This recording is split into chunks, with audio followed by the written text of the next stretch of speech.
హల్లెలూయా.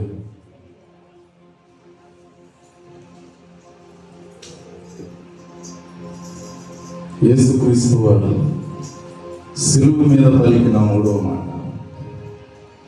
దేవుని కృపను బట్టి చెప్పడానికి అవకాశం ఇచ్చిన పెద్దవారికి, మాస్టర్ గారికి వందనాలు. ముందుగా లూకా సువార్త 2వ అధ్యాయము 21వ వచనం నుంచి 35వ వచనం నాకు చదువుకున్నాం. నేనే చదువు.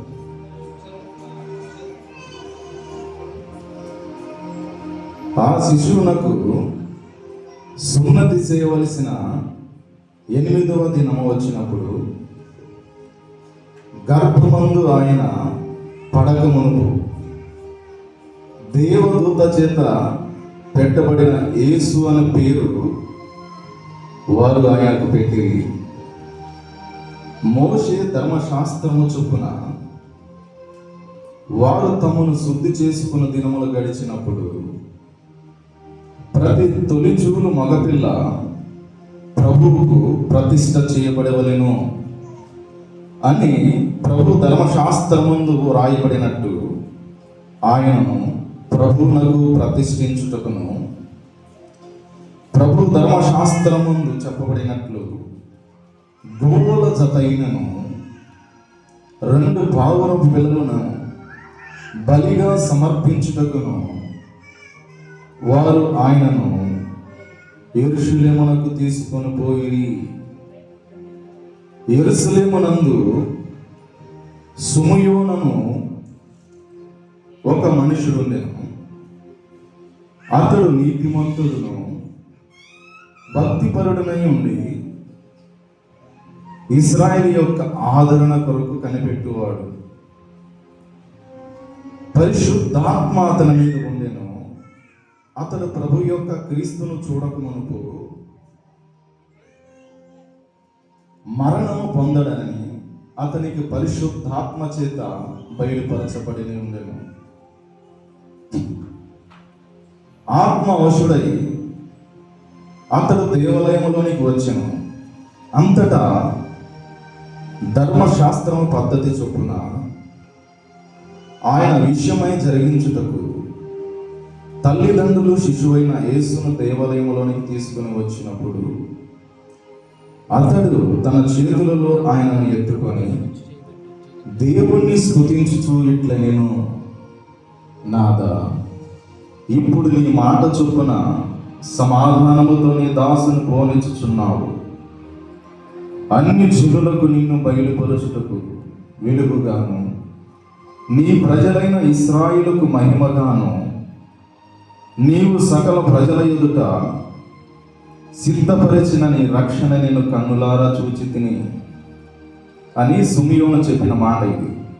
యేసేపును ఆయన తల్లియు ఆయనను గూర్చి చెప్పబడిన మాటలు విని ఆశ్చర్యపడి సుమియోను వారిని దీవించి, ఇదిగో అనేక హృదయ ఆలోచనలు బయలుపడునట్టును, ఇశ్రాయేలులో అనేకులు పడుటకును తిరిగి లేచుటకును వివాహాస్పదమైన గుర్తు ఈయన నియమింపబడి ఉన్నాడు. గుర్తుగా ఈయన నియమింపబడి ఉన్నాడు. ఈ చెప్పబడిన మాట కోసం, మరియు నీ హృదయములో నుండి ఒక ఖడ్గము దూసుకొని పోవునని ఆయన తల్లి అయిన మరియతో చెప్పెను. ఆ ఖడ్గమే మన ప్రభు అయిన యేసుక్రీస్తు వారు. ఎందుకంటే ఎప్పుడో చెప్పబడిన మాట, ఆయన పుట్టినప్పుడు చెప్పబడిన మాట ఆయన చనిపోయే సమయంలో గుర్తు చేసుకుంది మరియ తల్లి గారు. ఈ చెప్పబడిన మాట మనం యోహాను సువార్త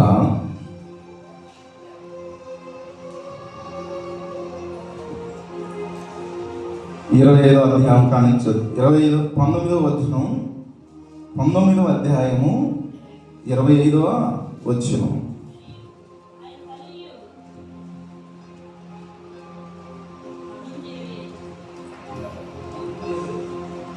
ఆయన తల్లియు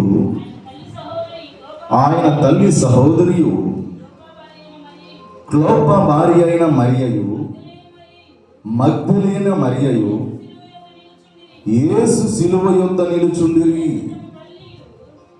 యేసు తన తల్లియు తాను ప్రేమించిన శిష్యుడును దగ్గర నిలుచుండట చూచి, అమ్మా, ఇదిగో నీ కుమారుడు అని తన తల్లితో చెప్పెను. తరువాత శిష్యుని చూసి, ఇదిగో నీ తల్లి అని చెప్పెను.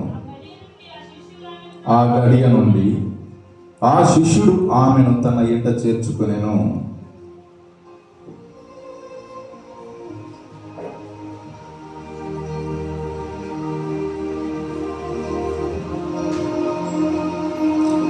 ఒకడు తన తల్లిదండ్రులను గౌరవించాలన్న బైబిల్ ఆదేశాలకు అనుగుణంగా నిర్గమాకాండము 20వ అధ్యాయము 12వ వచనం మనం చదువుకున్నాం.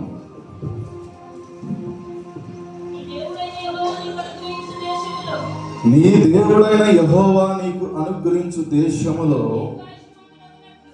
నీవు దీర్ఘాయుష్మంతుడగునట్లు నీ తల్లిని తండ్రిని సన్మానించుము. ఇక్కడ చెప్పబడిన మాట నీ తల్లిని తండ్రిని సన్మానించాలనే ఉద్దేశం ఉంది. కానీ ఇక్కడ మొండివాడై తిరుగుబాటు చేసే ఇతర క్రమశిక్షణను నిరాకరించి కుమారుని కూడా తీర్పులోనికి తెస్తుంది. వీళ్ళు ఎవరంటే ఏలీ కుమారులు. తండ్రి పట్ల దేవుని పట్ల తిరస్కారాన్ని చూపించారు. ఫలితంగా వారు దేవుని తీర్పు పొందారు. ఇక్కడ నీతిమంతులైన వారు రూతు బోయోజుల నయమి పట్ల యోసేపు యాకోబు పట్ల చూపించిన గౌరవం, దయ విభిన్నమైన ఉదాహరణలు చూపుతాయి. ఎందుకంటే వారు పరిశుద్ధులుగా జీవించారు, తల్లిదండ్రులకు విధేయులై ఉన్నారు.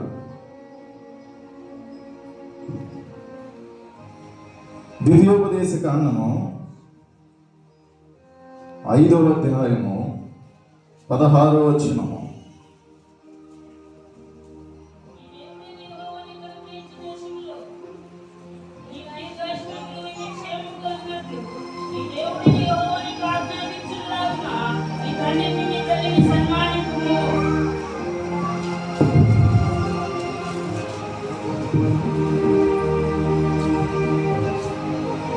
నీ దేవుడైన యెహోవా నీకు అనుగ్రహించు దేశములో నీవు దీర్ఘాయుష్మంతుడై నీకు క్షేమము కలుగునట్లు నీ దేవుడైన యెహోవా నీకు ఆజ్ఞాపించులాగున నీ తండ్రిని నీ తల్లిని సన్మానించాలి. యేసుక్రీస్తు ప్రభువారు చెప్పిన మాట ఇదే. యోహాను గారికి తన తల్లిని అప్పగించినప్పుడు చెప్పిన మొట్టమొదటి మాట ఏంటంటే, వాళ్ళ కుమారులు ఉన్నా కానీ యోహాను గారికి తన తల్లి బాధ్యత ఎందుకు ఇచ్చాడు? ఆయన పరిశుద్ధాత్మతో ప్రేరేపబడిన వాడై కృపావరములు కలిగిన వాడు యోహాను.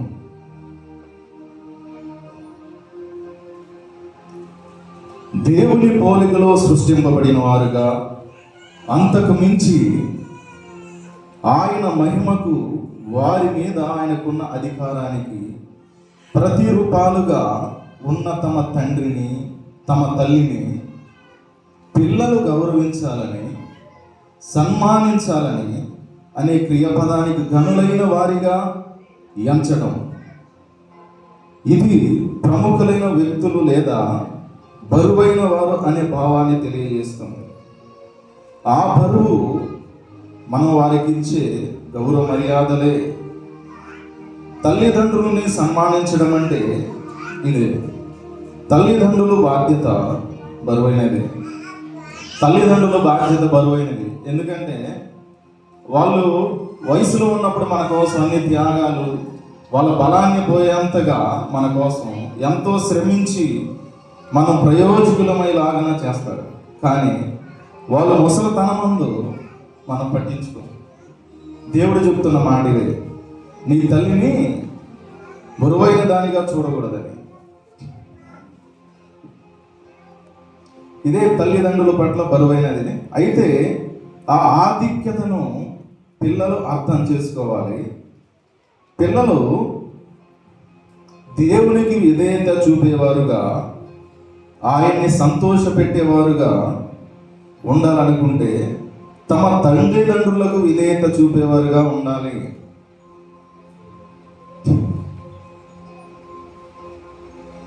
తన తండ్రినైనను తన తల్లినైనను శపించువాడు నిశ్చయముగా మరణ శిక్ష నందును అని నిర్గమాకాండము 21:17 మనకు తెలియజేస్తుంది. శపించు అనే క్రియ పదానికి అమర్యాదగా చూడడం లేదా చులకనగా చూడడం అని అర్థం. తల్లిదండ్రులని సన్మానించడం అంటే వారికి అత్యంత గౌరవాన్ని ఇవ్వడం. వారిని శపించడం అంటే అమర్యాదగా చూడడం లేక తృణీకరించడం. తల్లిదండ్రుల పట్ల మనం అమర్యాదగా ఉంటే మనం మరణ శిక్షకు పాత్రులమే.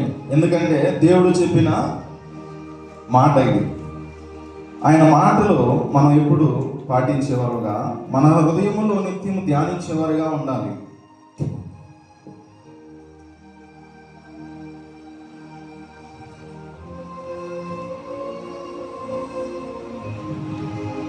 యేసు తన తల్లికి అవసరమైన ఏర్పాట్లు ఆమె నిత్యంగా యెహోవా కాడ ఉంటుందనే బాధ్యత ఉండబట్టే యెహోవా కాడ ఆయన తల్లిని అప్పచెప్పాడు.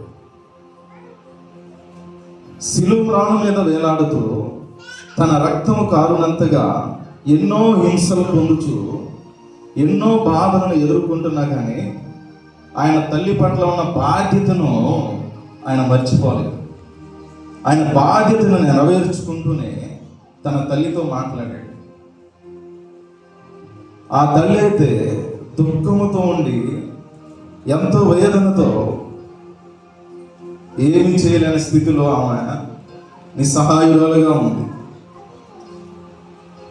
మన మానవ రీతి మనం అయితే ఎదుటి వారితో గొడవలు పడతాం, ఎదుటి వారిని దోషిన మాట ఎన్నో పలుకుతాం. కానీ తన తల్లి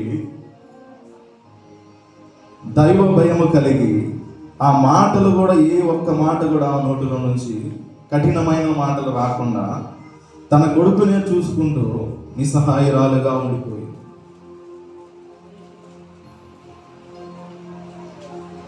ఈ చిన్ని మాటలు దేవుడు మన వెనుకలో ఉంచును గాక.